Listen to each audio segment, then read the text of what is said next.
Thank you so much for being here with me today. I really appreciate it.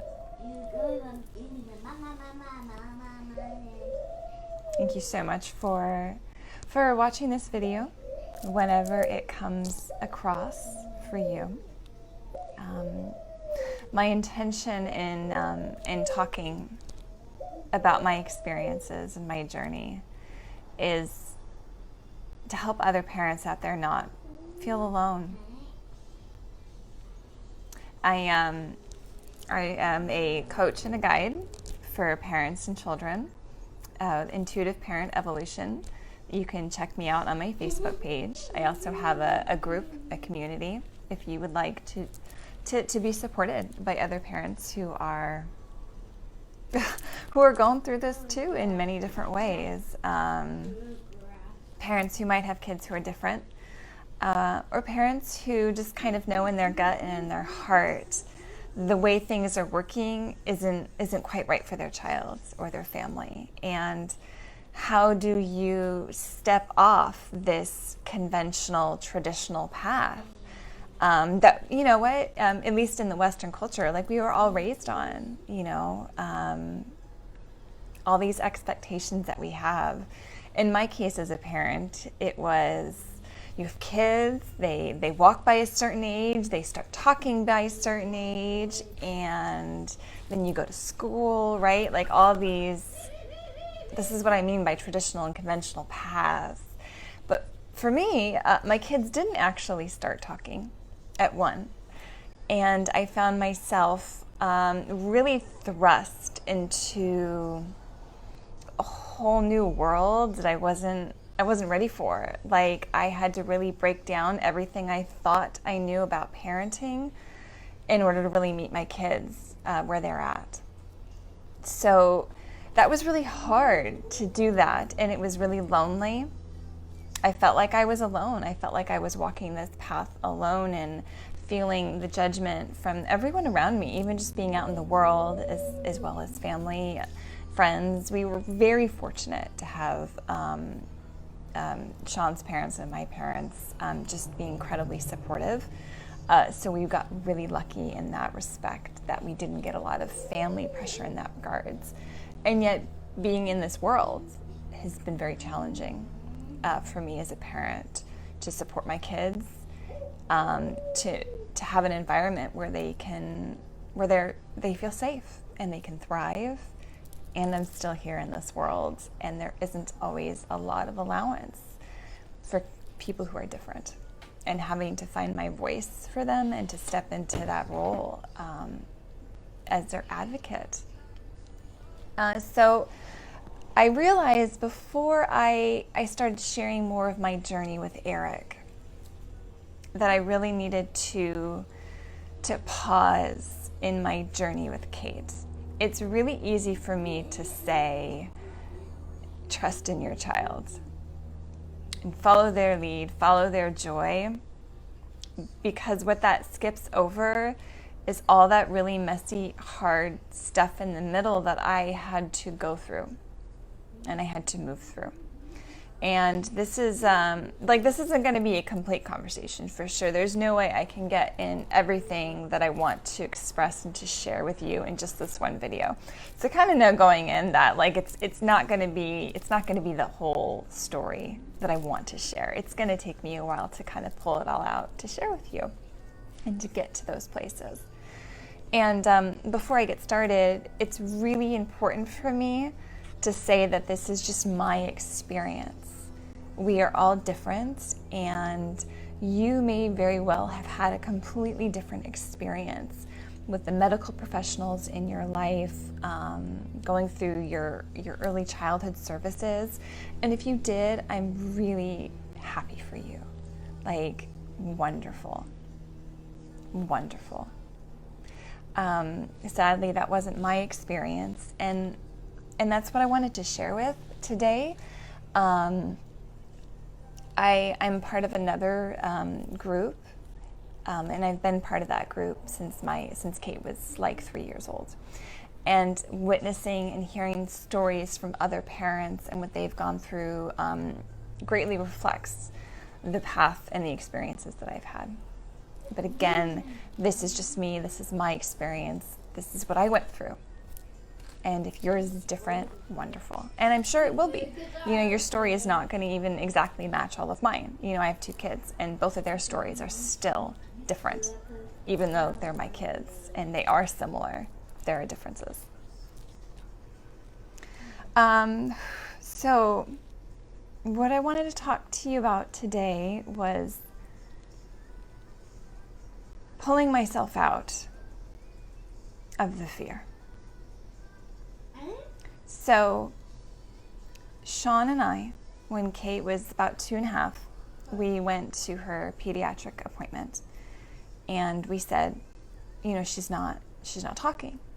Now, up to this point, Kate had always hit the little milestones. Oh, did she say 5 words? Did she say 10 words? And we could always say yes to those because it was true. Because we had heard her say 5 words and 10 words. She would do them a little bit, and then she would kind of tuck them away. It wasn't a continuous everyday thing where she was saying all these words. And our pediatrician was not very attentive and did not really sit down and engage with us and ask us these questions so we could get to this kind of understanding together. That said, Sean and I were never very concerned about Kate's language because she always felt right to us. She was really, really good about communicating her needs. I mean, really good. She wanted to watch a Tinkerbell movie on Netflix. She pulled over this chair, climbed up, it's a little chair, like a little stool, step stool, and climbed it to our DVDs, pulled the Peter Pan DVD, and showed it to us, and flipped it over and pointed to Tinkerbell, who was on the back of this DVD. And she walked over, grabbed the controller for the TV, and pointed at the Netflix button.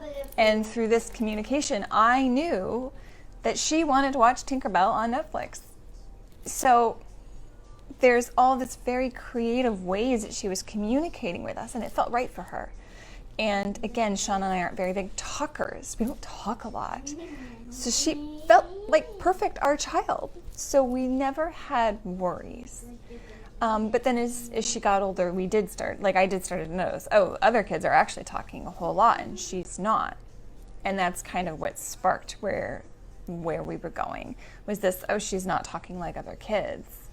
And we were also very comfortable with who she is. She felt right to us as her parents. So having that conversation with her doctor thrust us into this, you should speak to a neurologist, you should get her hearing checked, she should be in speech therapy, and you should do early intervention because it's free. And we're like, okay.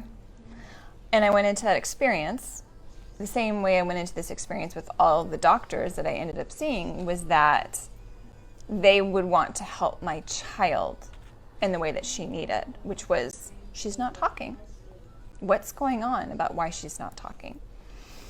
But that was our expectation. That was not the experience that we got. So we went into early intervention, and again, if you had a great experience with your early intervention services, like in Head Start programs, fantastic. I'm really happy for you, and I know that there are stories out there that has been very supportive. My situation is different because it was a language issue. It was only a language piece that was delayed, that was not like other kids. And there was no other concerns that we had. I mean, this is a kid who, she was playing and she was socially engaging with me and with other kids. She loves other kids. I was the one that was having a hard time, like, how do I navigate this parent social thing? Like, I don't know what to do. You want to go and play with other kids? Can't you just hang out by yourself? Because then I could relax and not be so worried. And as I speak, you're hearing, reflecting my own issues, my own deep healing that I've had to consciously work on. But she's always very social. Lots of eye contact, no repetitive patterns. And I'm saying this to you to just kind of give you an idea of who she is. This is even a kid. She doesn't like wearing clothes. Totally fine. Eric doesn't like wearing clothes either. And she'll go and like climb trees naked in our backyard, fully fenced in and all that. But like that's the kind of kid this is. Very social, very active, moving. And what I'm going to share a little bit with you today is some of Kate's early intervention. Report. Again, Sean and I went in thinking they were going to help her, to support her in the way that she needed. I wasn't expecting what happened. I wasn't expecting the person that she was doing the evaluation with to be so closed off, to be so cold. Oh, hi, Amy. Thank you. Thank you for being here. I'm actually doing something, I think it might even be scarier than any of the other videos I've done, is I'm going to share some of what was written about Kate during the early intervention evaluation we did when she was about 2.5 years old. Hi, Marie. Thank you for joining. Good morning, right? Whew. So, thank you. And you know what? This is still an area for me that I'm healing. And you're going to start seeing this coming through in my emotions.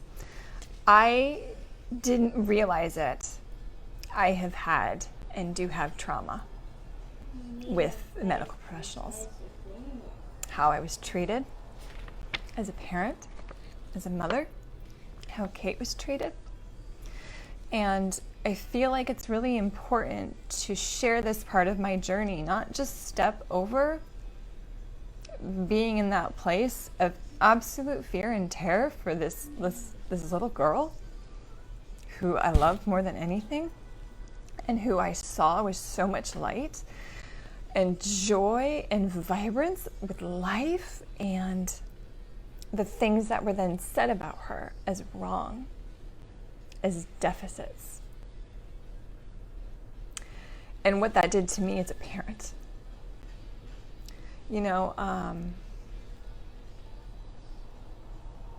I think that's probably, and again, everyone's different. Everyone's experiences are different. For some people, this information is important to know where their child is at. And I also want to say to the people that are doing these evaluations, who I am in my mental state and my trust and love in my children is more important than the words on this paper. Having me being in a place of fear and worry and anxiety for my child and their future causes harm. Even if it's done in the light of we're trying to help, can we at least say that was harm that was done? To the parents that I have seen and I have gone through myself, those periods of being in that dark place of fear. I do not have memories of Kate when she was 2 and 9 months old, or Eric when he was 5 months old. I don't have memories. I have pictures, but I don't remember them because the fear was so big.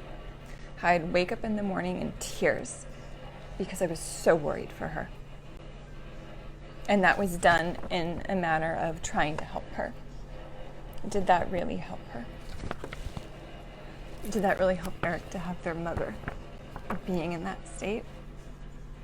I don't think so. That's right. We need to connect this piece. We need to connect this, and I'm going to talk about it. So, again, I went into this meeting expecting that they would want to help Kate. And that wasn't their goal. Their goal was to get her to sit and attend, to get her school ready. I just wanted to help her with talking. I wanted to understand what was going on so I could support her and give her what she needed. Like, that's what I wanted to know. What does this child need so I can help her?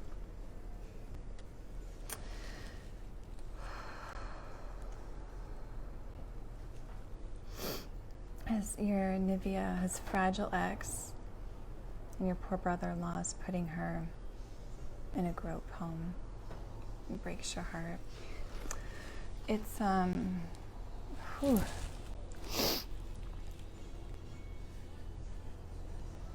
I can't even imagine.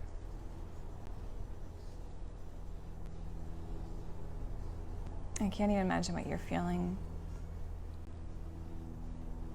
or what her parents are feeling. I mean, for sure, all of our stories are different, and all of the choices that we make, you know, like, there are choices. And I will say that I have been so blessed that I have been able to stay home with my kids and support them in the way they need. That Sean, Chris Hedwig, telling you guys what he thinks, that Sean is able to support all of us so I can do this full-time work of caring and supporting them. And now here I am sharing my story with you guys. And I know that is not something everyone has. And I know that even with my hardest moments, others have experienced it so much harder. And I really, really want to just witness that as well. Yes, thank you, Maria. The work we do as parents is the most important work that is not valued. I mean, it's valued in our society, but it's really not. You know, if it was, I would have had support from systems, real support coming in. And honestly, even just doing the dishes for me would have freed up so much space so I could really be there and be present for my kids, right? Like, or having someone come and play so I could go into the other room and breathe, or just cry and feel what I was going through. Because this work is so important. So, this test that was given to Kate, not once with the professionals. It wasn't until I found a specialist who's been working with late talking kids for 40 years, did I ever once hear about receptive language delays and expressive language delays. My experience was, if your kid's not talking, then they're probably on the autism spectrum. And that, again, just my experience, and what you're going to be hearing coming out is why this didn't resonate with me as a parent, right, for this particular child, and then, of course, Eric as he comes. So I just want to be really clear. This didn't resonate with me. It didn't feel right. It was a language, and there's more, but it wasn't what they were immediately pushing for, and that's what it felt like. It was this red flag. Everything became a red flag to point towards, oh, she has autism, she's on the spectrum, as opposed to really looking at what she was presenting with, what her what her challenges were. And instead it was this push. So you're going to hear resistance from me about things like diagnoses and things like labels, because that was my experience. And my experience was that they were pushing. Because when you have this diagnosis, and you have these labels put on you, then you're able to get services. And institutions are able to get services. And again, just my experience. So I'm going to be talking of some of that diagnosis and labels, and I understand that they are important and they do have a place. I mean, here I am talking to you guys, and I'm an empath. I'm someone who feels emotions from myself, but from others, like part of my soul. It's hard to differentiate between what's mine and what's yours. That's a label, being an empath. Being an intuitive is a label, right? We're using this as bridge of communications, and there are also more, right? There's more nuances to this, and the nuances and the differences did not come out in this experience that I was having going through medical professionals. So I walk in this door, they give Kate this test, and I'm going to share some of that with you. And reading this report was still very hard for me. It was still very triggering. And that tells me that I have a lot more healing to do around this. It still hurts me to read this. It still hurts me because of what I went through. And having the courage to stand back up and honestly to say fuck you, that you were wrong about my child. You can't see her. You don't want to see her. And as I've gone more on this journey, sometimes it's that they can't see her. They can't see Eric. They've got blinders on to the beautiful children that are coming in, and they're not fitting. I believe. My experience is they're not fitting even the labels that we have and the boxes that we have in place. They are exploding beyond that. And trying to have conversations with professionals, I've been met with a lot of resistance, a lot of pushback, a lot of dismissing of what I'm saying and feeling. So again, you're gonna start hearing some of this come out, and again, just my story. Thank you, Amy. I didn't really want to talk about this report, but my guides were like, you need to do it. And the truth is, I can't start to tell you Eric's story until you understand, you know, even a tiny, tiny bit of what it was like for me with Kate. Kate, who is very sociable. I mean, this kid, can I go play with those other kids? Can I see if they want to play? She's so sociable. She's got such eye contact. She has her own temperament issues that came to play on this journey of language. It's still coming into play in all areas of learning for her life. None of that was talked about, right? But for them to say what they did about her, there's no way in hell they could see Eric. Like, if you couldn't even give Kate a fair shake of who she is, I'm not letting you see this child. You will not see him. If you could not see Kate, you're not going to see Eric. And that's why I've been so protective of Eric. Because again, my experiences with Kate kind of like started leaning the way in this. All right, so they gave Kate this test. It's called the Bailey's test. If you do not understand language, the words that I'm speaking to you, and how, you know, like even reading Amy's comments, those two kids are magic, right? Like, you can see kids, right? You can probably picture what a kid looks like. You could probably even picture like magic. But then there are words like those and are. You can't put pictures to that. So for someone like Kate, someone with receptive delay, they're missing these words. They see kids and they see magic, but like, and then you're asking them to do something like, go, you know, here's a cup, drink out of this cup that's empty, right? Like, it's a fucking empty cup. Like, what do you want me to do with this cup? But if the kid doesn't go and pretend like she's drinking, or like her little stuffed animal pretend to drink that the animal's drinking, you don't get points on this test. So it's like you're setting up this child to fail. because she can't understand you, because you're speaking a foreign language to her. And yet you're going to evaluate, and you're going to tell me as a parent all these areas that she's deficient in, and you can't even give her a fair shake because you gave her the wrong test.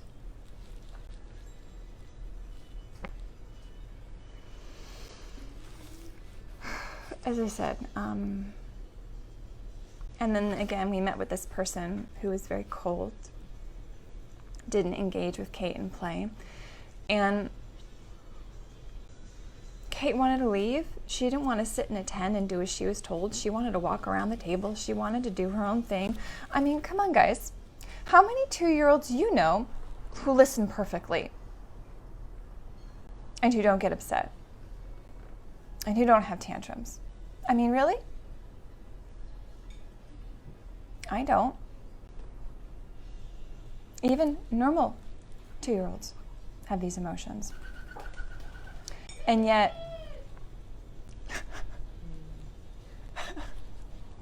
Hedwig, he just flew onto Kate's bowl with the oranges that she wasn't eating, and he's getting the little strings off the orange. He likes to find strings around the house to make his nest, which is usually around the computer mouse. I have an interesting bird.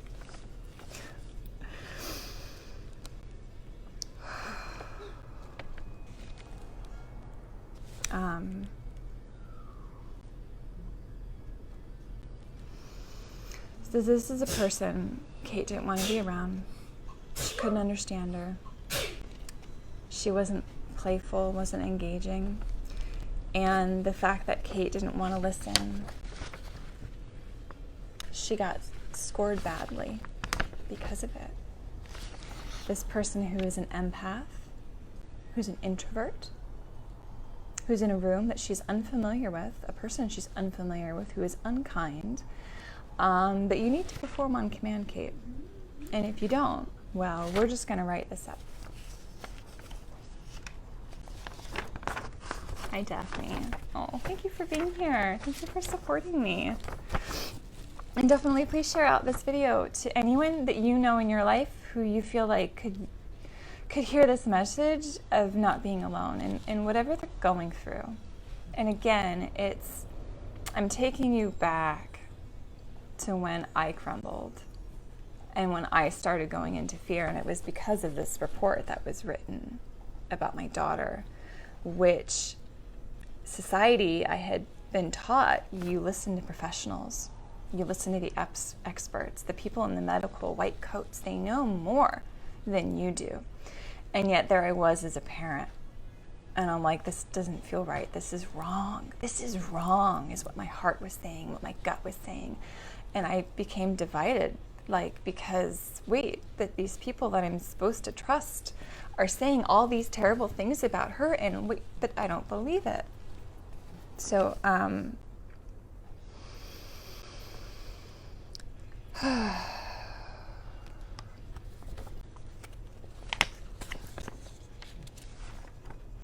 what I'm going to ask at another time is if Kate would like to come on here and to say hi to you guys, so you can kind of see for yourself. So, test results. Kate refused to sit at the table and preferred to walk around the evaluation room. She presented with very poor attention to tasks. She did not respond to verbal directions or requests, and she required maximal cueing throughout testing for her to attempt any activities. Test results are believed to be fairly accurate representation of her current abilities in all developmental areas. Fairly accurate representation of her abilities from someone who can't even understand the words that you were asking of her. That's right, she was 2. What 2-year-old do you know will sit and attend? I think it was over an hour, this evaluation. It might have been an hour and a half. Time is obviously really weird for me.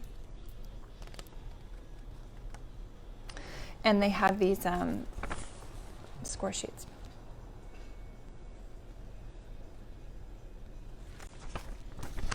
so much, Amy.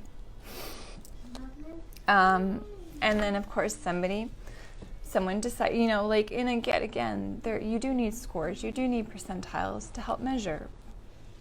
And then someone thought it was a genius idea to, on this side right here, put developmental age equivalent. So I have this daughter who's 2 years and 7 months old, and you're telling me that her receptive communication skills are equivalent to a 6-month-old child. Do you have any idea what that did to me? As a mom? As a parent? This is my child. And they were wrong. They were wrong. And I saw it, and I told them that in this. I was like, she's not showing you what she does at home. And for a million reasons, like I just told you, which, come on. Some kids are going to do fine on this test. I think the majority would have been like, dude, I want to leave this room. I don't want to be here. It's not fun. And she was 2. You're going to ask a 2-year-old to sit in a 10 for an hour?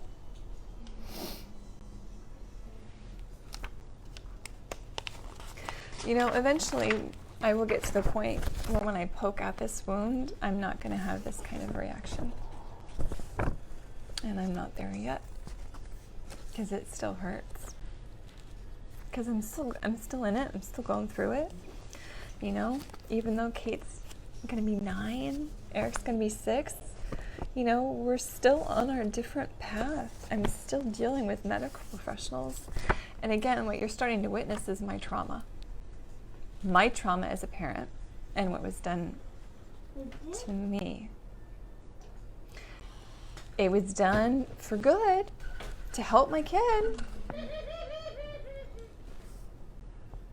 But did it really help my kid? Eric, don't shake my table. I'm on the video, don't shake my table. And now he's like, I'm gonna do it even more. Eric. Wait a second. No, thank you. Do you want to shake the other table? Here, let me move you over here. You shake that.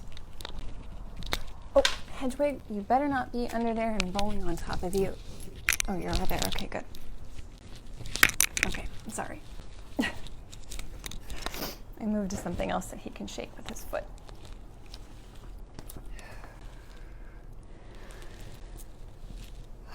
So,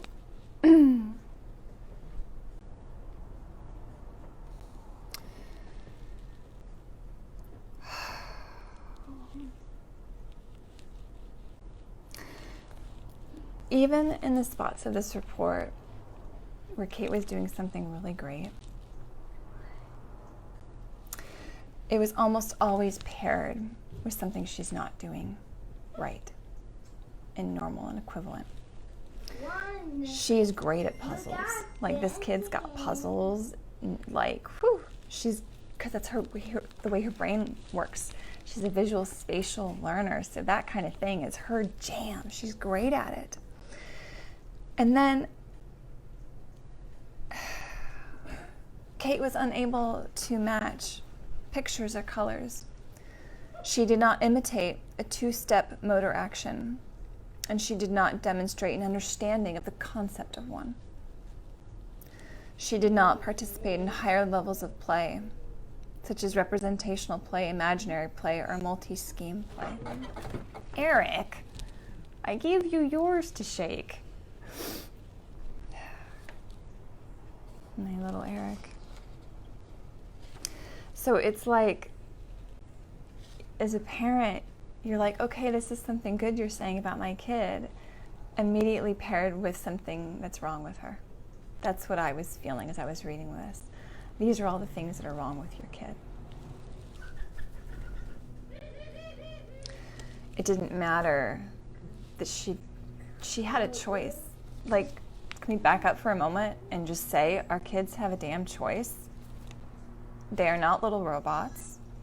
I mean, our society likes to believe that they're meant to be seen and not heard and always do as they are told.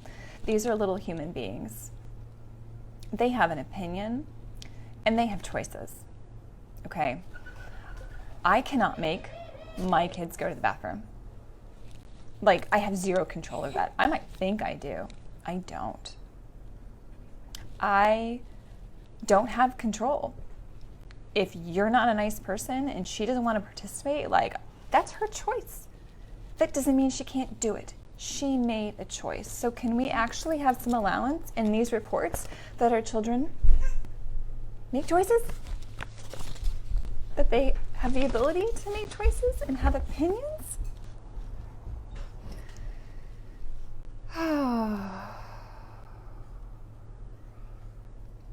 Again, her performance is very low when compared to other kids. Oh yeah, she demonstrates, sustained play with things that she's interested in. She plays peekaboo with her mother. She smiled and giggled during this game. Parents reported that Kate does recognize familiar words, but this was not observed today. You see what I mean? There's little things of like, oh, this is good, and there's always something paired with bad. She does not respond to social requests, such as waving hi or bye. She was unable to identify any objects or pictures. She was not heard to speak or vocalize during the evaluation today. She was observed to pull on her father's hand to show him an object of interest, and she will point to things she desires. Kate does not attempt to imitate words. She does not use any words to make her wants or needs known. Again, unable to name things.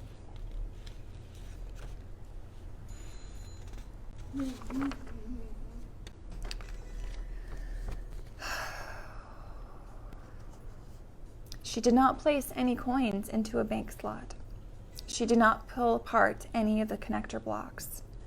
Higher level skills should be facilitated at this time. And this is what I mean about choices. Oh, you didn't. I'm going to hand you these two objects. And if you don't do what I think you should do, you're going to get scored badly. Again, heaven forbid you have a choice. She's got great gross motor skills. Oh, wait, no, not fully. She can kick a ball forward and walk forward along a path for at least 5 feet. She is not able to jump from an elevated surface, and she does not jump forward at least 4 inches. I don't know about you. That's not what I think about when I play with my kids. And I get it. These are things that should be measured. In certain circumstances, this is probably really helpful to them.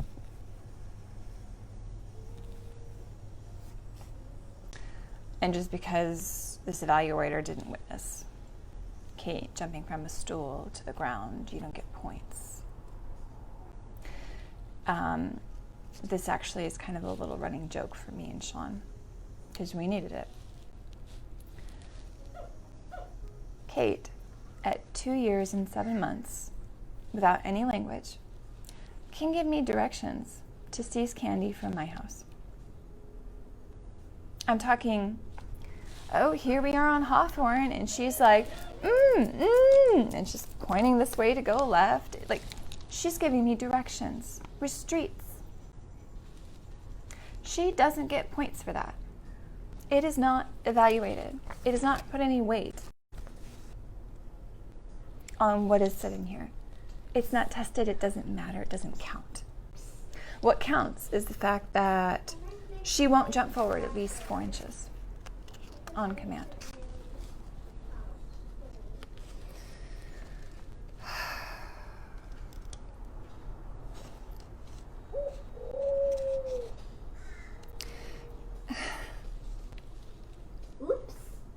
During today's evaluation, Kate had very poor attention as she refused to sit and attend to the majority of activities and preferred to wander around the evaluation room and do her own thing. When parents were asked if this behavior was typical, Father responded, "Yes, she does not listen and she does what she wants." Can anyone tell me of a 2-year-old who's not like that? I mean, really? Oh, I hear you, Emmy. They don't know how to measure advanced skills. It's like, again, like when I mentioned earlier, there's just blinders. It's, you know how to measure it, and it's like they can't even see it.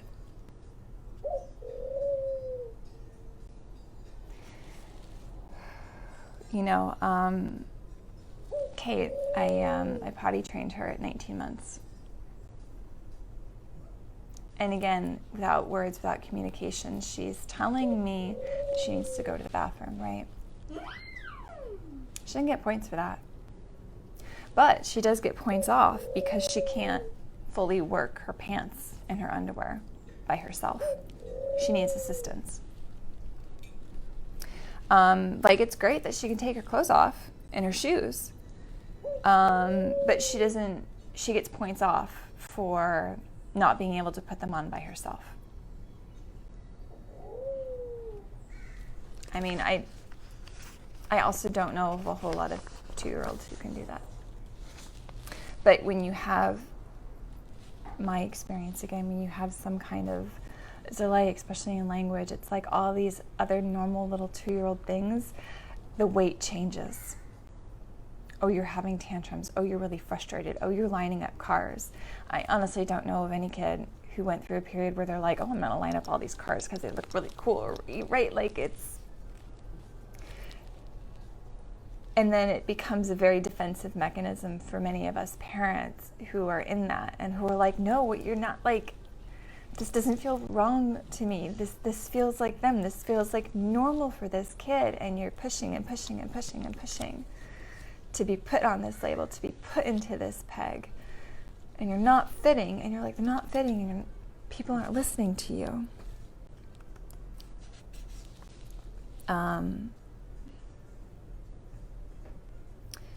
Kate doesn't like to have water on her face. That was put in here too. And I can tell you as an empath, you know what? I never thought about it this way. So I'm an empath and I'm an intuitive, and I didn't know this at the time about myself. I can feel the intention behind this mom's words, or this evaluator's words. Kate does not like to have water in her face was put as a negative.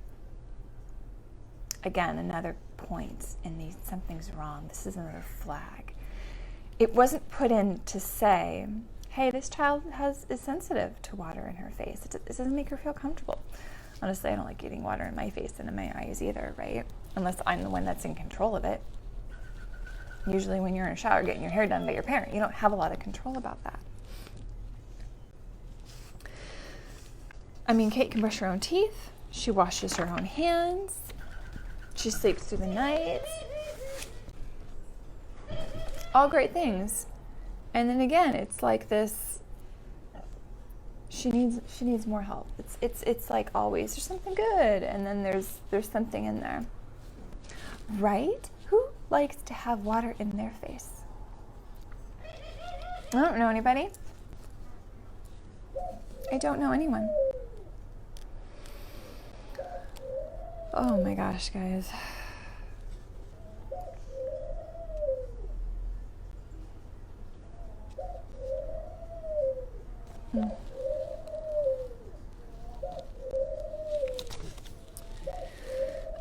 So according to this test that was given to Kate, they also test her cognition, which is her ability to think, to reason, right?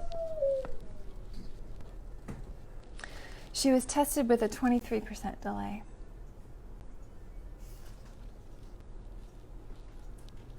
Her receptive language delay was an 81%, which, again, why are you giving this child this test if she has a receptive delay that high? Like, you would think that that would be an immediately clue to this evaluator. Oh, you know what? Before we talk about her cognitive knowledge, we need to do a test that she can actually perform because she can understand it a little bit better. Because she doesn't understand language and doesn't understand words. But no, we're not going to do that, no. She's got a 62% delay in expressive communication. She is in the borderline range in motor skills, with 52% delay in fine motor skills and a 23% delay in gross motor skills. Guys, this is a kid who would climb trees naked in our backyard. But she has a 23% delay in gross motor skills. Really? This is a kid who happily playing Mario games on the Wii U at the time. She's got fine motor skills, 52%. Okay. Right, Amy? Right? I did not know this piece of the puzzle when I was a parent walking into that room. I just thought we had an issue with she's not talking. Let's support her in how to help her talk. Instead, you're also going to test if she's got cognitive brain function with a test that's not going to be accurate.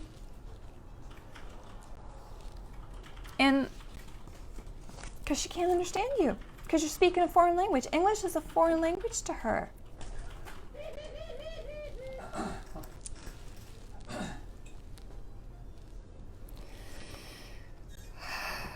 Kate is in the below average range in social, emotional skills with a delay of 39%.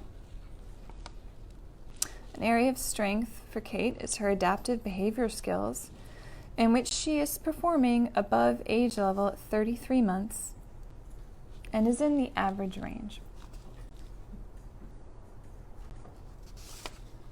Still average. And then they had goals that they wanted Kate to meet. These are some of the goals. Kate will match at least 2 pictures in 4 out of 5 trials. Kate will identify at least 2 colors in 3 out of 5 trials. Kate will follow at least one part direction with moderate cueing in 4 to 5 trials. She will identify 3 objects, name 2 pictures, will use at least 1 word to make her wants known, will use a fine pincer grasp to place coins in a slot. So all the things that she could do, right? Anyone play video games, right? Little video games, fine motor controls, hand-eye coordination, right?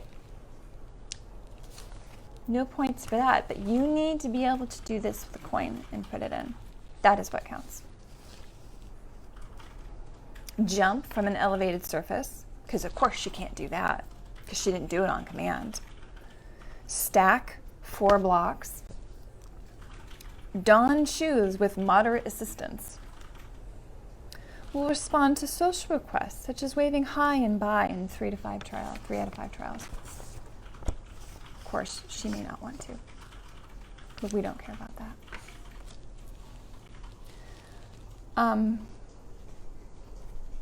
I can't even begin to express what it felt like as a parent to hear this. To feel like you didn't listen to anything that me and Sean told you about her, and at home you put no weight on that. All you cared about was this test that you were doing, which she clearly wasn't participating in. And at one point, at one point, the evaluator asked me to sit her in a chair with a strap and to strap her in. And I wasn't comfortable doing it, but I did it briefly, for about 5 seconds, and Kate lost it. And I was immediately like, no. And the only reason I did it is I hadn't come into my power as a parent. I hadn't found my voice yet. And so I have moments that I regret. And I regret that when Kate went to the door and started to pull on it because she wanted to leave, that I didn't say, yeah, we're leaving, Kate. I didn't do that. Because I thought they could help. I thought they could give me support. I thought that they were after the same thing that I was after, which was helping this kid and supporting her in the way they needed. And that wasn't it. Hi,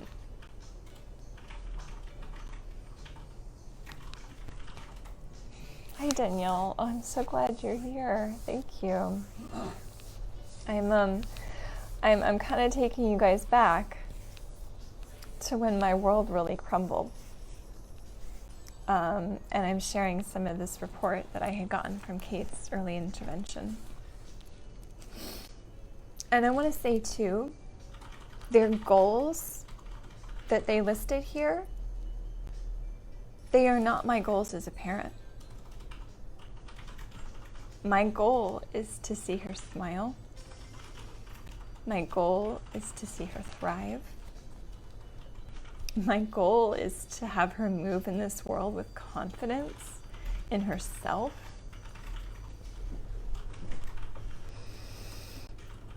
I don't give 2 fucks if she can put a coin into a slot for a bank machine. I don't care.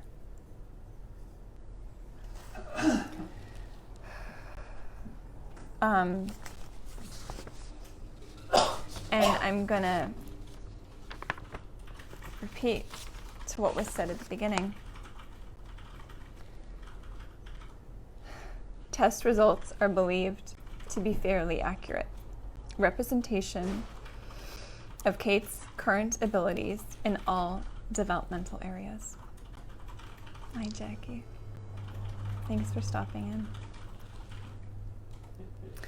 Giving her a test, giving Kate a test that she can't understand because you're speaking a foreign language to her.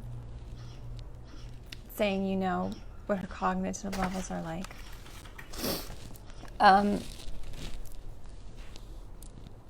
I left this meeting. I was devastated. I was heartbroken. I was so torn because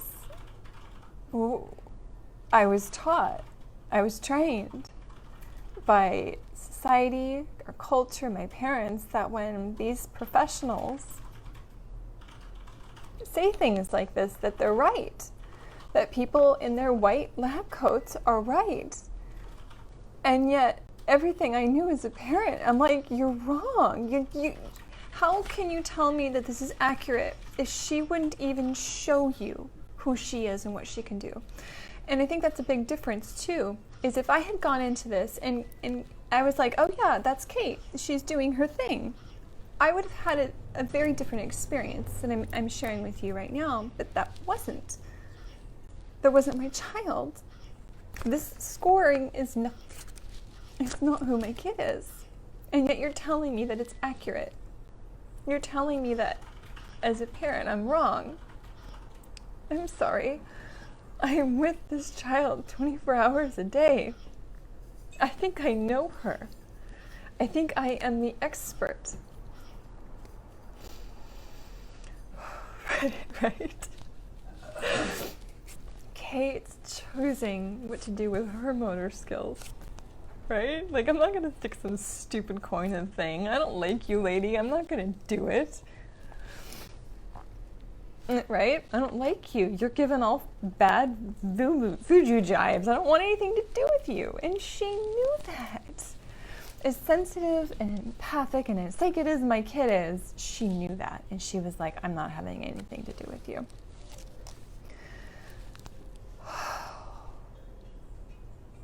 Right? Amy, you bring up such a good point. I meant to bring some tissue over here and I didn't. Isn't that what we want to teach our children. A child who is aware of their environment, that they are uncomfortable with strangers giving them commands. Why is that wrong? Is that actually what we teach our kids? And that Kate was listening to her own intuition. She knew.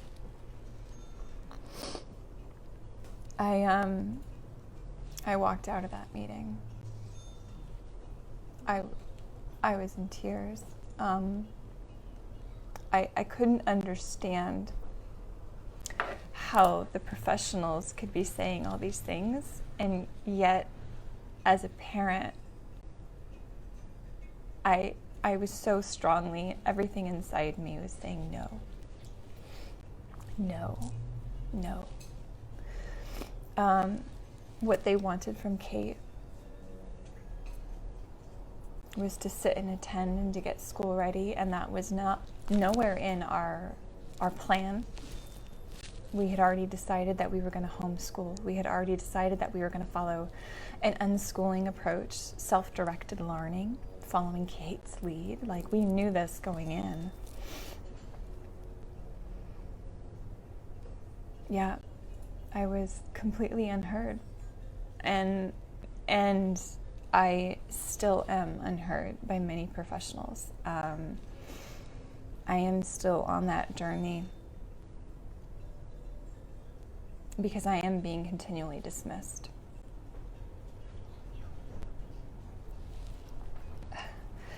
Even when, so I walked out of this meeting heartbroken. I was devastated. Like, I can't even explain to you the depths of what that feels like for a parent, to love their child so much and to have someone come and say this about them. And as a parent, you're like, no, this isn't right. This is wrong. You're not right. And again, I didn't have my voice at the time. I couldn't tell the lady that she was wrong and she could F herself. I hadn't gotten there yet. I couldn't stand in my power yet. I had to go through this breaking and this crumbling. I mean, I was in tears. Sean was furious, and we're like, I don't, what do we do? This isn't right. We will not go forward with what they had recommended. And it's really interesting as well, like looking at their goals for her and knowing what Kate's journey was like. And they wanted Kate to meet these goals like by the time she was 3. So within like 5 months, they wanted her to be talking. They wanted her to like be using one word to make her wants and feelings known. I mean, first off, can we say words and language and communication is not the only way we communicate? That in fact, I believe we are much more communicative and, I can't think of the right word, receptive to everything else that's not language, right? Nonverbal cues, actions, how you feel, that intuition is more accurate than like the words. I mean, but Kate didn't start talking until she was 4. So I think their little accurate assessment was pretty off in that regard. What do you guys think? So again, I'm kind of sharing here is my trauma with professionals, because I can't tell Eric's story unless you know about Kate's, and I can't share how I became a person who can stand up and tell a doctor now, no, I am her mother. And I've had to do that. But I had to fall down. Oh, I know. Amy, you were probably one of the brightest spots on my journey. Because when I got into these places and I got in my head and the fear and my anxiety was real, you were a steady rock for me, because you'd be like, I hear her. It's just beautiful.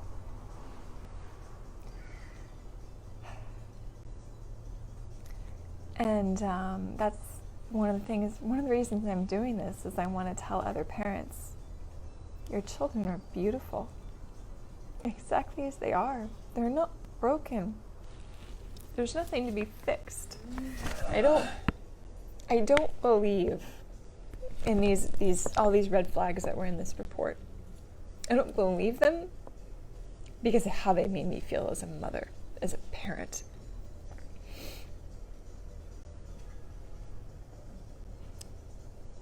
And I almost think that we shouldn't be using them because of how they can make parents feel that their children are broken, that they're less than. I do not agree with that. I refuse to believe that. These children, all of them, are beautiful. They're beautiful and they are different. And we need to start celebrating that instead of shaming them, shaming their parents, dismissing the parents. Right?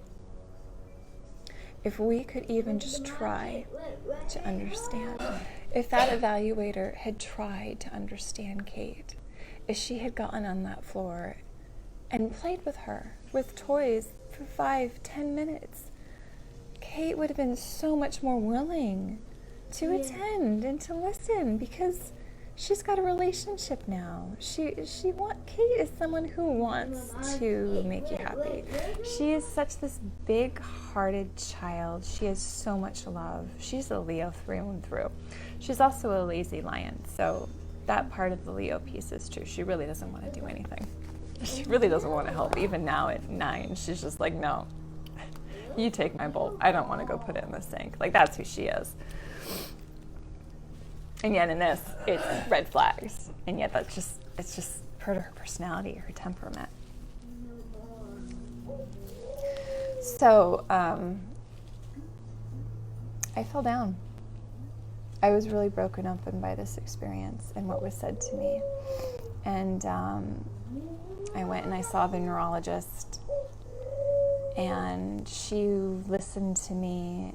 And she was like, you should probably do private speech therapy for Kate because I have that control. And because Kate was so clearly having a lot of anxiety being in places she wasn't familiar with. But our pediatrician at the time,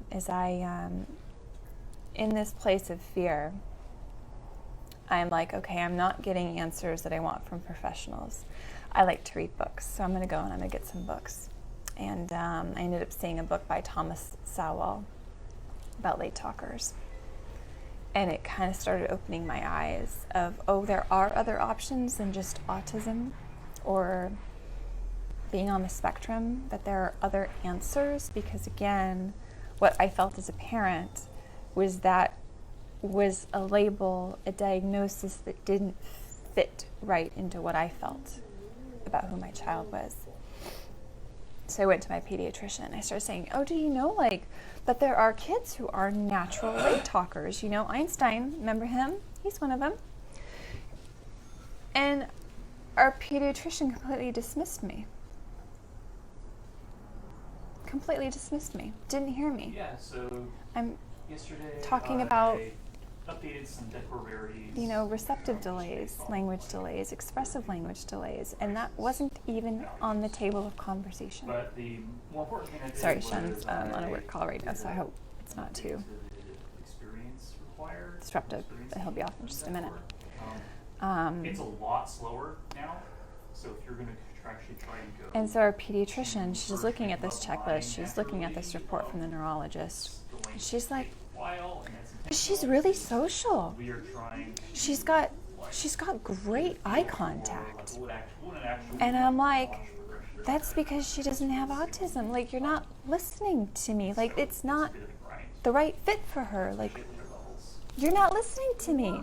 You're not hearing me. You are dismissing me because I'm a parent. And one of the things we as parents get thrown at us, I certainly did. Okay, again, my story. was that, oh, you're in denial. You're in denial. Wow, talk about shaming, talk about trying to steal my power and what I know in my heart about my kid. You're in denial. Like, what can I say to that? Like, no, I'm not. I just know my kid, but you're dismissing me now. You know, I even had a very close friend who I had to really step away from at this time when things were so uncertain. And I'm trying to find my way. I'm trying to pull myself out of this fear. I do not have memories of when the kids were this little. I don't have memories of when Eric was 5 and 6 and 7 months old because I was in fear about Kate and if she would be okay or not. I do not remember. And I'm having these people in my life and I can feel that they are like, oh yeah, she's different. She's got autism. I could feel it all around me. And I'm trying to find my way through this. What do? There's got to be another answer. There's got to be something else to show me the way to go next. And I didn't start pulling myself out of this fear until I went deep into it. And for me, at that time, what that looked like was I was actually writing fiction stories. I wrote stories in a fantasy world, fantasy setting, some Western feel to it. I love Westerns. I love the Old West 1800s historical period. But I wrote stories about a mother trying to protect her child who was different, who wasn't talking yet, and yet who was communicating in so many beautiful ways. And that is how I started to pull myself back up. I let myself feel it. I let myself be in it. And then I breathed through it. Because it was through that process and finding the hope, right? My stories had hope. It had love of this mother for this child. And that was how I started taking my steps out again.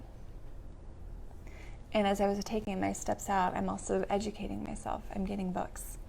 I found a book by Stephen Camarada, who incidentally I ended up working with and am still working with his wife, who is our speech professional that we've been doing remotely. And it was like I started to get other answers.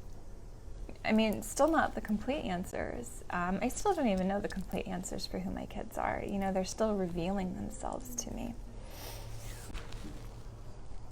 But I had to continually move through a process of finding my way through fear and finding my way into trust with the whole world, with very few exceptions, the whole world around me not believing in my child, not believing in me and what I knew as a parent of that child, being dismissed. And this is my story with Kate, who is very social, who's very interactive, very engaging, and they couldn't see her. They couldn't see her. They could only see this. They could only see all the things that she was deficit in and not the things that she excelled in. And I mean, our pediatrician at the time was like, well, I'd like you to go see the neurologist again in 6 months. Because the neurologist was like, look, get her in speech therapy and we can follow up in 6 months and see where we're at. But at that point, she was like, we'd be doing testing. We could be doing EKG, we could be doing, brain MRI stuff. And I'm like, I'm not putting my 2-year-old, 7-month-old kid through that. There's not a medical reason to put her through that. And yet, I was like, no, I'm not going to do that. I mean, if there was a medical reason, if she had seizures and, actual reasons, I would have said yes in a heartbeat. but there wasn't. And so I'm talking to the pediatrician. She's like, well, I'd like her to see the neurologist again in 6 months. And I'm like, but the neurologist says right there what the next steps are, and I'm not okay with that. I was completely dismissed. I was completely unheard. So I said, all right, fine. I'm finding another pediatrician. And I did.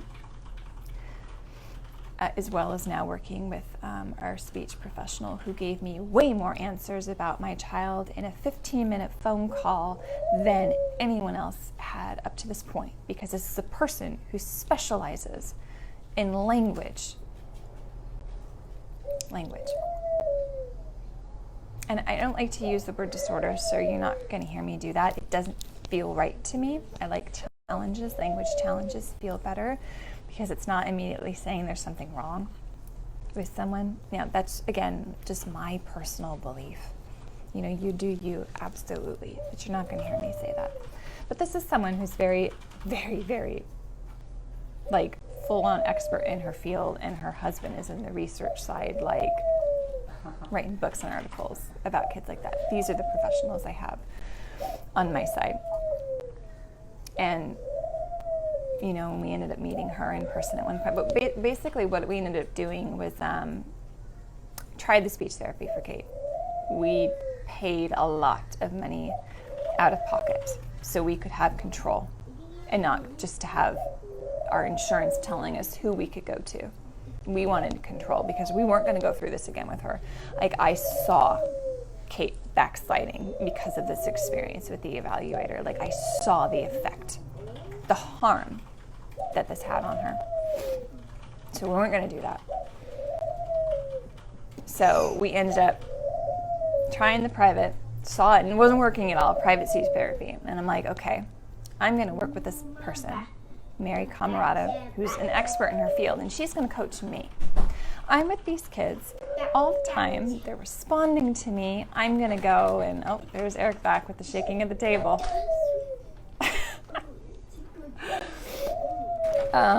Eric, can you do that one, please? Yes.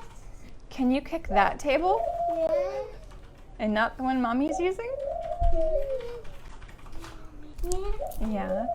I'm not going to tell him one of his favorite people is watching right now, because he's going to come over and say hi to who. Amy. But he could have heard me in my head too. Anyway, so where was I in this story? So she coached me. Okay. All right, he's got his swing going. We're going to see if he is successful in not also hitting my table with the swing we have in the house. So she coached me. Oh, hi, Mike. Oh, I understand you sleeping in. You had a late night. Thanks for popping in, saying hi and joining us. Oh. I'm just kind of sharing my story of my trauma with medical. You pocketed me. I love all the hearts. Give me all the hearts I need. I need them. Oh. Yeah, it's to find your strength, to find your voice as a person when the whole world is around you, all these professionals that you have been taught to believe in and to trust. It is that's a hard path to walk. Like, that is, I was falling down and pulling myself back up left and right, like all the time. And, you know, there was more than a few times where Amy was there picking me back up too and giving me that extra support. It was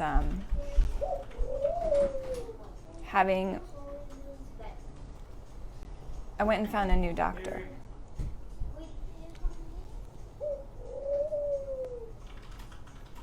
I might have to help Eric get some salami.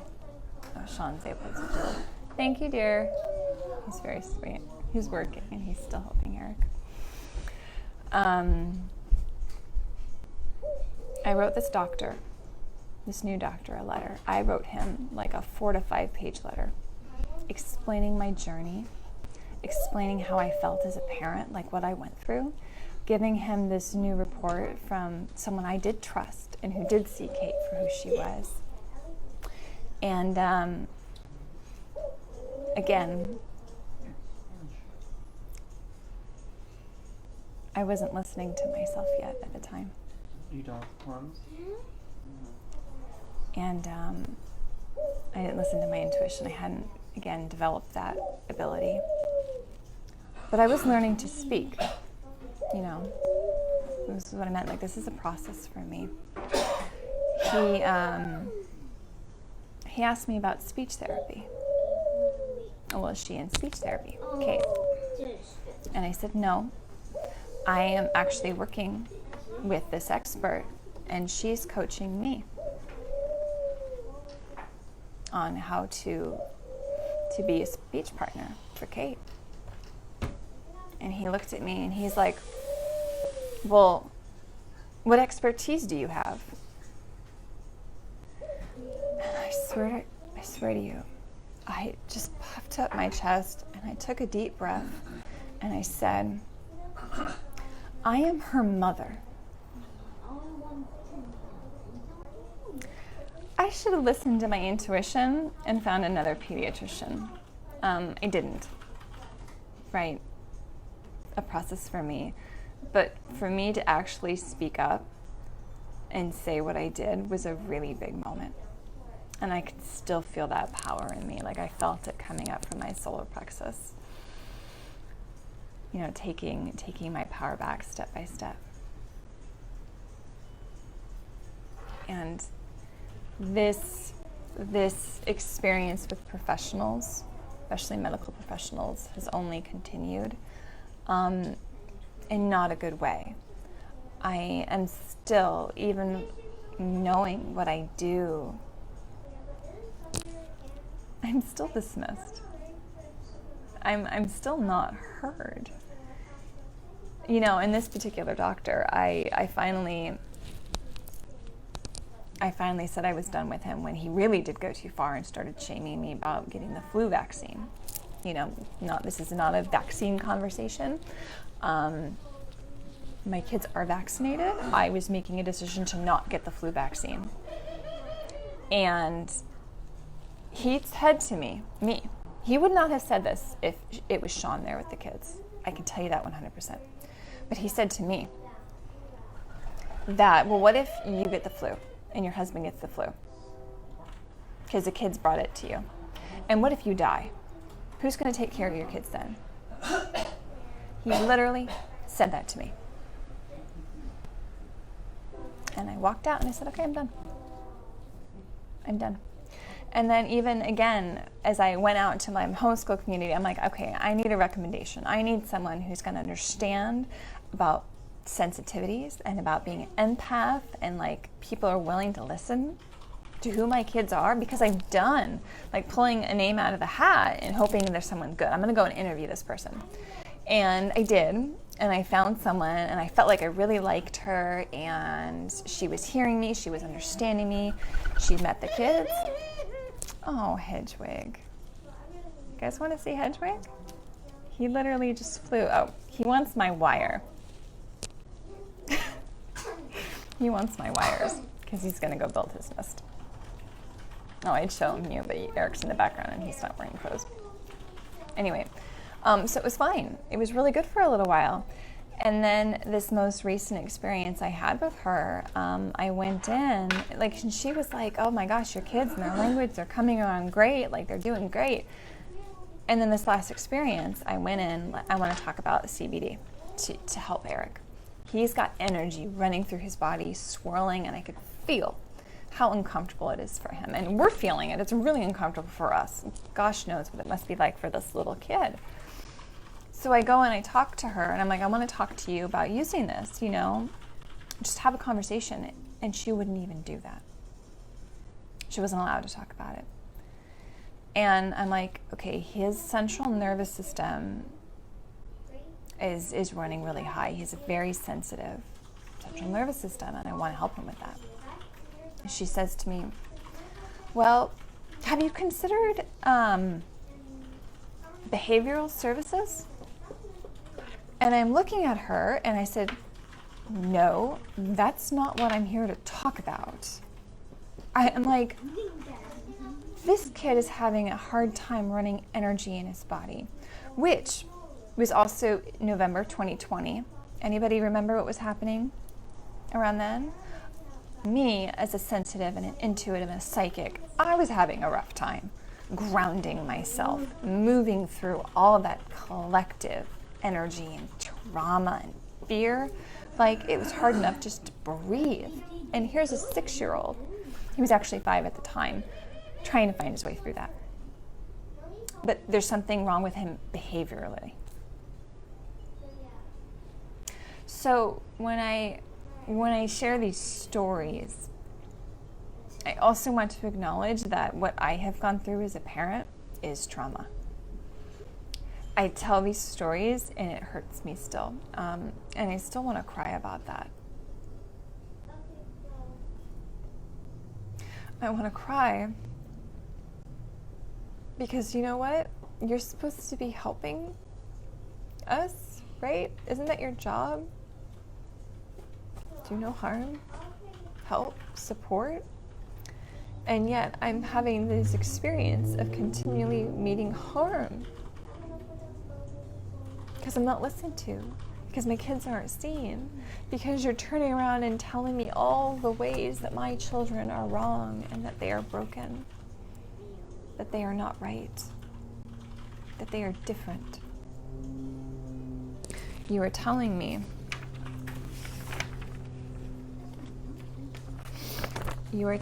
that my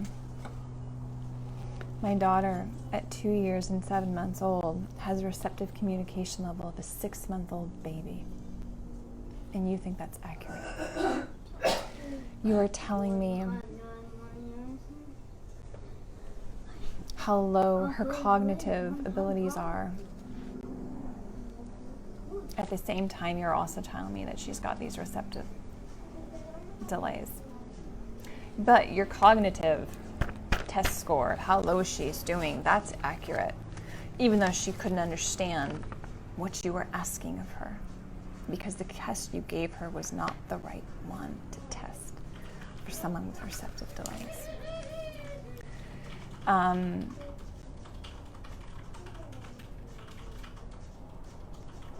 That hurt. I had to find my way into a place of trust. I got to the place where if you did not believe in me, if you did not believe in my child, my children, you couldn't be in my life. I couldn't hear the words you had to say. I couldn't feel you. I had to go non-contact because my fears and my anxieties were so real. I could not risk deviating from following them and following their joy and following their love. That was what I had to do. Close friend, I was like, I just can't talk to this person anymore because I can feel that she's making judgments, even though she only sees this kid a couple times, a year. She's going to make a judgment and she's going to have an opinion that weighs more than mine. The person who's with these kids 24 hours a day. But no, you are the expert. Oh yes, you know more than me. I am tired of being dismissed.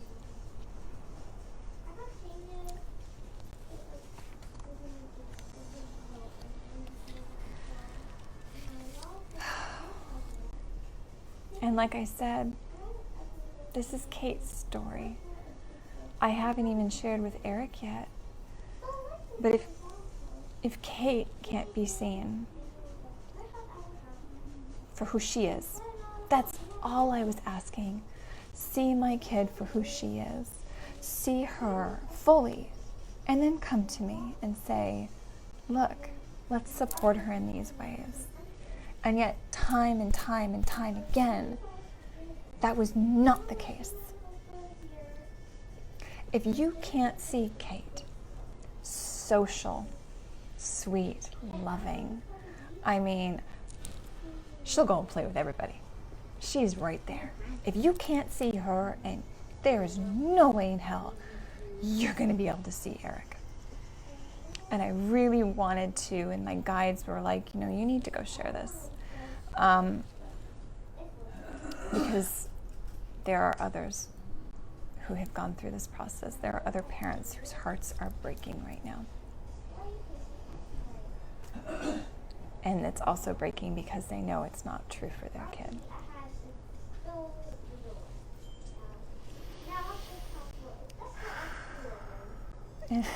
Yeah. So this is why when I talk about things like autism, when I talk about diagnosis and labels, it is still a triggering thing for me because of how I was treated, because of how my kids were treated. And it would have been a completely different experience if I had felt that nudge of like, oh yes, this is right. You know, like when I found out that I was an empath, when I found out that I was an intuitive, I was like, yes, this is right for me. I'm getting more pieces of my puzzle and it felt good. And that was not the experience I had with my kids. You know, the experience was pushing one thing and one thing only. And I also knew, again, my case was there was a financial incentive to this and I saw it in them and I felt it in them. The moment that Sean and I said in our parental interview with this evaluator and the counselor that our pediatrician like just threw the kitchen sink out of stuff for us to do because of the way our insurance worked. It has to go through an approval process. At the time we were on an HMO, so we really had to wait for things to happen to support our kid. So she threw the kitchen sink at it. But when we mentioned in this meeting that we were also going to be seeing the neurologist, they perked up in their seats and they're just like, oh, really? And I could feel it. I could feel, you guys aren't here to help my kid in the way that she needs. You have ulterior motives. Again, my experience. So that's why this is triggering for me. And as I've learned on this journey, it is, it's not just the language thing. It's not just being sensitive. Kate's anxiety is a very real thing. The stress that she feels through her whole body when she's not accurate or sure or in control. I mean, it still happens. It's literally a part of who she is. And yet that was never discussed in any of this. That was none of the nuances of these conversations and who she is with any of these professionals except the one that we got, that we still trust. None of that was there.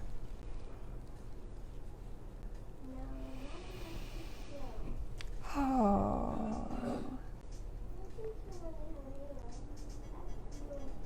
And I know I'm not the only parent who's gone through this.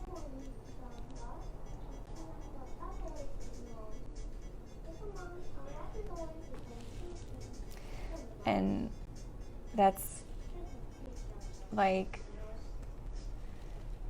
you know, I keep thinking about Brene Brown's book, Rising Strong, and how she wrote that book because she needed to actually tell and talk about and share how the hell you pull yourself up off the ground. It's one thing to say, yeah, I was in a really dark space and I started trusting in my kids and this is where I'm at right now and I'm following my intuition, I'm finding my voice, I'm finding my sovereignty as a person, as a parent. And that's not what the experience is actually like. I was broken down. Like, I was crumbling, I was in tears. And within that, was this slow awareness of, I can't actually live the rest of my life like this. And hearing stories of other parents from this group that I was in of late talking kids, and the message being, enjoy your child right now. I know it's scary. I know you don't know who they are yet. Do they have autism? Is it just a language? You don't know. And yet, enjoy them at this age. Because they're never going to be 2 years old again. They're never going to be 3 years old again. You will never get this time back if you allow yourself to stay in that place of fear. And even me, I was in that place of fear, and I won't get that time back. And the person who did this evaluation, I can tell you, that was not on her mind at all. To be putting a report, to be having this meeting with us, and this awareness of us being in this fearful place, we will not get that time back with our kids. I mean, these should be handed out with almost the greatest reverence. These kind of scores, these kind of tests of, yeah, I think reverence is the right word. I see you, parent. I see that this is hard. I see that you don't know. I know I got to pick that up. I will. Hedgehog's flying around, and he's not pooping in his cage, as he should be. Sean doesn't like stepping in poop, which I can understand. I'll clean it. I'm almost done.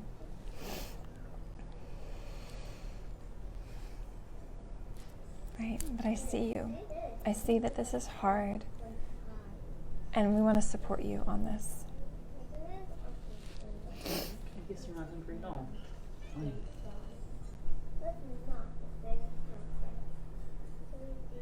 Like, take these scores with a grain of salt, right? Just, they're here as a tool, as a piece of information. They are not the whole story of your child. You know the whole story of your child because you were their parent. Could you just imagine how my experience might have changed if that had been the exchange?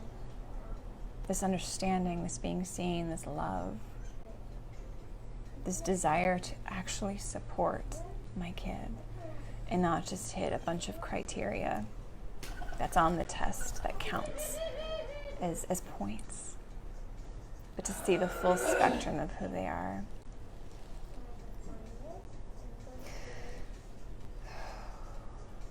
And again, how do you rise strong from that? It was my kids, it was Kate, who taught me how to rise strong. Because even though, can I reach that? Yeah, I think I can reach that from here. Thanks. Okay.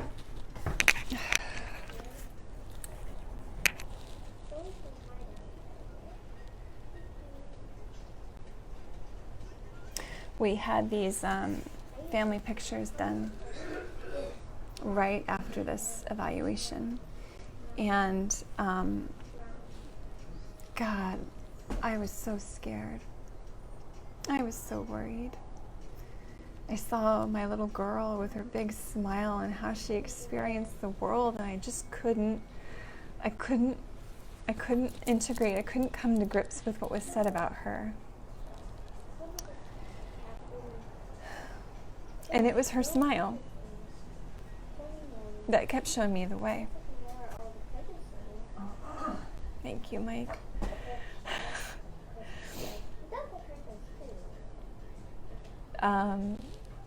It's really hard to actually come up and share this with you because it is obviously still so emotional for me. And I really do hope that I can help parents. That's why I'm doing this. Because I don't want anyone to go through that alone. I don't want anyone to be taken out at the knees the way I was, and to feel like you had no support and you had no way out of that darkness and that hole. Like your life, your stories are not going to be mine, and yet they are still the same. How do you rise after you've fallen? How do you learn to trust? And it was it was going into all those feelings and letting myself be there and letting myself love, that I found my way out one step and then another, and I'd fall down. I'd have a meeting with a doctor and I'd fall down again, and Amy was there. How many times, Amy, have you cut my hair and I'm processing and I'm feeling through, and you're just like, they are wrong. They are wrong about Kate. They are wrong about Eric. You don't need to listen to them. I fell down a lot. But it was Kate. It's always been Kate who showed me the way. It was her smile. It was her joy of the world. And I started to see and understand that when I followed that smile, when I followed her joy, that was all I needed to do. Those were my goals as a parent, that if I was doing that, I was obviously doing the right thing. And I'll ask Kate in the future. She'll come on. I think she will. She'll probably get put on the spot about questions and being asked. She'll probably talk a lot about Roblox, the game that she likes playing. Because I would love for you to see how we went from test results are believed to be fairly accurate representation of Kate's current abilities in all developmental areas. Receptive ability of a 6-month-old, cognitive, being below average, and how we got to where she is now, and how wrong and inaccurate that test was for her.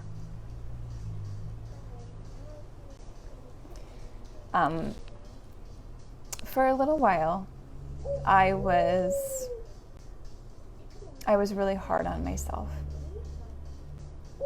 for doing this and going through that, for not walking out of that room when Kate was pulling on the really heavy doors and she couldn't open it. And when I was asked and I listened to strap her in for that short amount of time to see if she would actually sit and attend, but I needed to go through it. I needed to crumble. I needed to get broken open, because it's, in my experience at least, it's true that these hard moments that I've gone through are actually what has changed me and shaped me and allowed me to transform to be strong. I would have happily kept moving forward on that traditional path if I hadn't had these 2 kids that literally said to me, we are going to be exactly who we are. So what are you going to do about it? Are you going to trust us? Are you going to follow us? Or are you going to try to stuff us in a hole that we have no business fitting in? Because we're not square. We're not round pegs. We don't fit anywhere near those labels and those holes. What are you going to do? Are you going to allow the system, our culture, to break us? Because that was the choice that we had. If I had listened to what they said, if I had just said, okay, I'm going to accept what you're saying, you're the professionals, you know what's right, and I know parents have done this, and again, no judgment. We all do the best that we can with what we know and where we're at. If I had made that choice, if I had done the group therapy, if I had sent her to the, we were in the LAUSD system, that was where we lived at the time. If we had done that, I can't even begin to tell you the damage that would have caused for this little girl who wasn't even 3. I can't tell you how much that would have broken her. I don't even necessarily know if she'd be talking now. Because what she needed more than anything was to trust. Trust in her words. To grow comfortable in not doing things perfect and accurate. Because that's who she is as a person. You know, on top of the delays, the language challenges she had, it was a personality and a temperament that had us on that path. I mean, sorry, sniffling nose. We would have caused unbelievable harm in the hopes of doing something good for this child. It took a lot to say no, because I was still in that system and believing. It took a lot out of me and a lot of strength to say, I'm going to go on this other path here. I don't know where this other path will lead me. I do not know how it will turn out. I don't know if she will ever start talking. I didn't know. And that not knowing and saying, okay, I'm going to trust and I'm going to do it anyway. I think that's probably one of the hardest things I have ever done in my life. As a parent, as a person. And I'm just going to do it. Because at the very least, I know what you're offering. You know, you being the society, conventional path, traditional path. I know what you're offering is not the right choice. And you, society, friends, family around us, you may not agree. You may not be able to see what I do. In fact, you may continuously say that I'm wrong and I'm making the wrong choice. And I'm going to do it anyway. I'm going to see this kid as being someone different. And I'm going to follow her. And I'm going to let her be the guide for me on what's working, on what I can do to help her to talk, help her to be her. And this is Kate's story. You know, and here I am, I'm sharing this with you. And I still went through so much fear when it came to Eric. And I even had to really stand up for him. Because again, what I knew in my gut as a parent, others couldn't see. And I didn't know how it would turn out until it was time. Until my kids started to talk. Until I started to see this light in this engagement, especially from Eric. I'm so sorry. It's not going everywhere. But you are not alone. Wherever you are on your journey, you are not alone.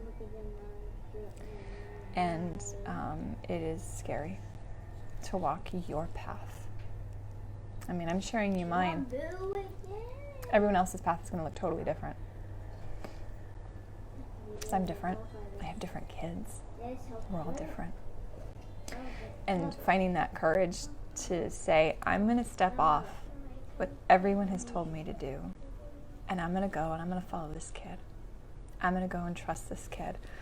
I'm going to go and trust in myself that I can provide exactly what this kid needs.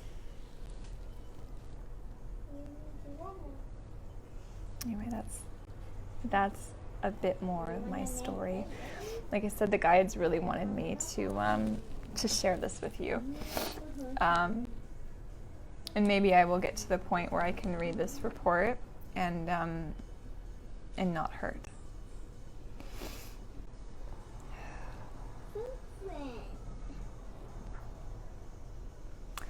Parents need someone who is real and will listen to them. And being vulnerable is one of the few ways to connect in the realest way. Thank you for sharing. Thank you for saying that, Mike. Thank you.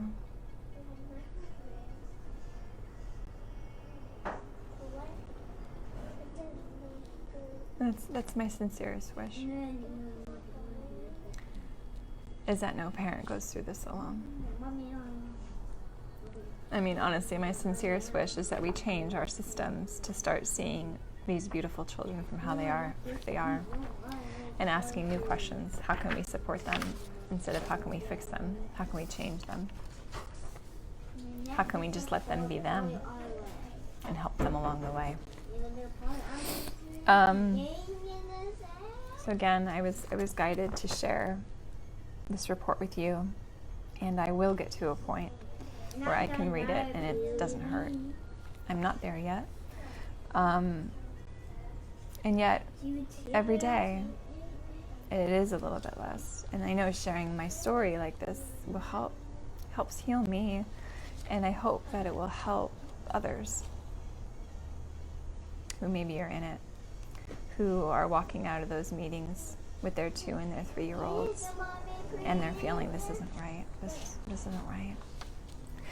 So if you would like to join a group, you want some salami? Okay, all right.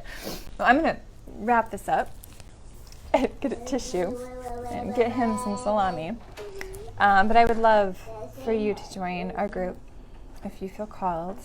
Intuitive Parent Evolution Facebook group is a group of parents to come together to share our stories. I also offer coaching. So if, again, all of our stories are going to be different, and where you're coming from and your life path are going to be different, and I would love to hold out a hand and help you on that way, because you do not need to go through this alone. You are not alone. And I've learned quite a bit about falling down and getting back up.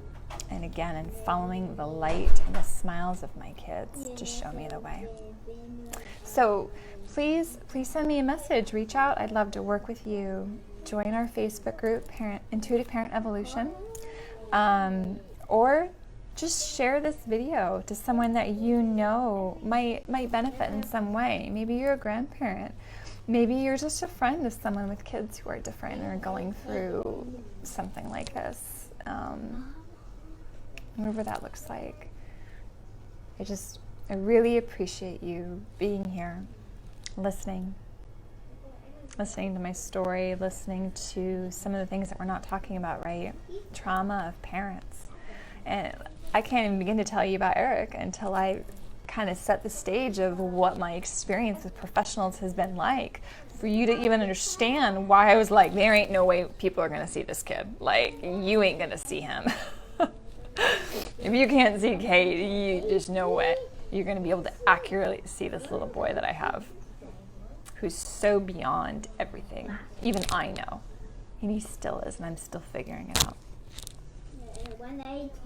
And again, thank you so much for joining. I'm just so grateful. I'm grateful to have you here.